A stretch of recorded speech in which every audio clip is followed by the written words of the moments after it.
This is OUKITEL WP36, and today I'll show how you can capture and manage screenshots on this device. So in the beginning, let me share all available methods to take a screenshot. So starting with the classic one, simultaneously press the volume down and power buttons. Then you can also take a screenshot by swiping down and opening the control center. Here, look for the screenshot, tile, tap on it, and as you can see, the screenshot gets taken as well.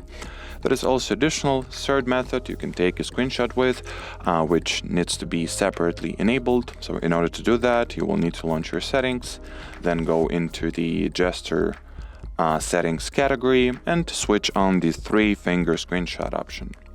Now, the gesture goes like that, and as you can see, the screenshot gets taken also.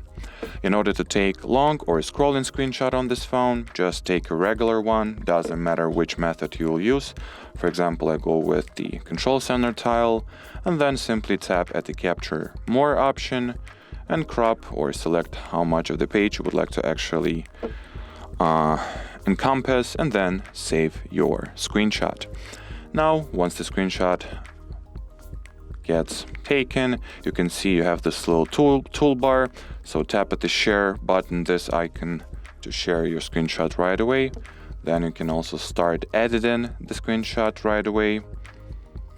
You can, or as we've already mentioned, you can also capture more to create a long screenshot. Now, in order to find all your screenshots, just open the Gallery app.